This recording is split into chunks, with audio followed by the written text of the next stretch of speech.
अस्सलाम वालेकुम। Luqman Usman is here. बच्चों, आज का मेरा वीडियो बहुत स्पेशल होने वाला है। आज का जो मेरा वीडियो है वो इंटीग्रेटेड मॉड्यूल सिस्टम जो यूएचएस इम्प्लीमेंट करना चाहता है इस साल, तो इसके बारे में है। जिस तरह आप लोगों को पता होगा कि एक महीना पहले यूएचएस के ऑफिशियल वेबसाइट पर उन्होंने अनाउंसमेंट किया था कि इस साल जो न्यू बैच आ रहा है तो उनका जो सिस्टम होगा तो इंटीग्रेटेड मॉड्यूल सिस्टम होगा। अब ज़्यादातर बच्चों को ये पता नहीं होगा कि इंटीग्रेटेड मॉड्यूल सिस्टम क्या है और कन्वेंशनल सिस्टम क्या था, क्योंकि जो भी बच्चे आ रहे हैं ना फर्स्ट ईयर MBBS में, तो उनको इन चीज़ों का पता नहीं होता है। तो मैं आप लोगों को सिंपल सा ओवरव्यू दे रहा हूँ कि इंटीग्रेटेड मॉड्यूल सिस्टम क्या है और इसमें किस तरह पढ़ाई होगी और किस तरह पेपर होगी। तो इसमें मेन जो चीज़ें हैं, तो इसमें मॉड्यूल्स होते हैं, इसमें ब्लॉक्स होते हैं और जो पेपर होते हैं। पहले कन्वेंशनल सिस्टम में ये कि इस तरह सिस्टम था कि उसमें 3 मेन सब्जेक्ट होते थे और उन 3 सब्जेक्ट्स का 3 पेपर होते थे। सिंपल फिजियोलॉजी, बायोकेमिस्ट्री और एनाटॉमी का एक पेपर होता था। लेकिन अब इसी तरह नहीं होगा, बुक वाइज कोई भी पेपर नहीं होगा। तो इसमें पेपर A, पेपर B और पेपर C होगी। तो उसका डिस्ट्रीब्यूशन किस तरह होगा, तो ये मैं आप लोगों को बताने वाला हूँ। अच्छा, तो सबसे पहले मैं ये बताऊंगा आप लोगों के मॉड्यूल के कितने मॉड्यूल्स होगी। तो टोटल 5-6 मॉड्यूल्स होते हैं। उसमें for example haematology, CVS, respiration और इस तरह फाउंडेशन और मस्कुलोस्केलेटल सिस्टम की मॉड्यूल्स होते हैं।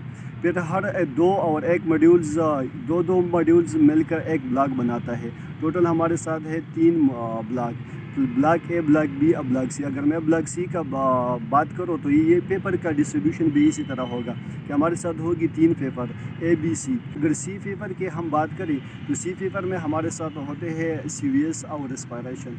तो अब इसका डिस्ट्रीब्यूशन किस तरह इंटीग्रेटेड है इस सिस्टम। पढ़ते हैं ग्रॉस एनाटॉमी में, तो हमें इसी तरह पढ़ाया जाएगा। जो CVS का पार्ट है ग्रॉस एनाटॉमी से, तो वो हमें पढ़ाया जाएगा। इसके अलावा जो एम्ब्रियोलॉजी से है, इसी तरह जो हिस्टोलॉजी से CVS का पार्ट होता है, तो वो हमें पढ़ाता है। उसके बाद जो फिजियोलॉजी का पार्ट होता है, जो भी CVS उसमें आते हैं, तो CVS के पार्ट वहाँ से भी पढ़ाते हैं। और इसी तरह बायोकेमिस्ट्री, तो बायोकेमिस्ट्री से भी जो CVS के पार्ट्स होते हैं, तो वो हमें पढ़ाते हैं। इसके अलावा जो हमारे साथ इस सिस्टम में जो रेस्पिरेशन भी इस मॉड्यूल में, वो 2 मॉड्यूल्स है, तो 2 मॉड्यूल से 1 पेपर बनता है। और टोटल इस कि अगर हम MCQs की बात करें तो एक पेपर के 120 MCQs होते हैं। उसका स्ट्रक्चर की वीडियो में डिटेल में भी अपलोड करूँगा, लेकिन शॉर्टकट में बताना चाहता हूँ कि इस 120 MCQs में अब 70 MCQs कहाँ से आएगी। ये हमारे पास जो CVS है, तो CVS से हमारे 70 MCQs उठाते हैं और 50 MCQs जो है तो वो रेस्पिरेटरी सिस्टम से होगी। तो ये टोटल MCQs होगी 120 नंबर का पेपर होता है और ये हमारे साथ 50% पर पास होता है। इसके अलावा जो बुक्स है इंटीग्रेटेड मॉड्यूल सिस्टम में, तो बुक का डिस्ट्रीब्यूशन कुछ इस तरह होता है। जो पहले कन्वेंशनल सिस्टम था तो उसमें मेनली 3 सब्जेक्ट होते थे, लेकिन इसमें कुछ माइनर सब्जेक्ट्स भी इन्वॉल्व होते हैं। मेनली तो वही मेजर सब्जेक्ट होते हैं, एनाटॉमी, फिजियोलॉजी और बायोकेमिस्ट्री। लेकिन जो माइनर सब्जेक्ट्स है, तो उसमें हमारे पास फार्माकोलॉजी से भी कुछ MCQs 1-2 MCQs आते हैं और वो पार्ट भी हमें पढ़ाया जाता है।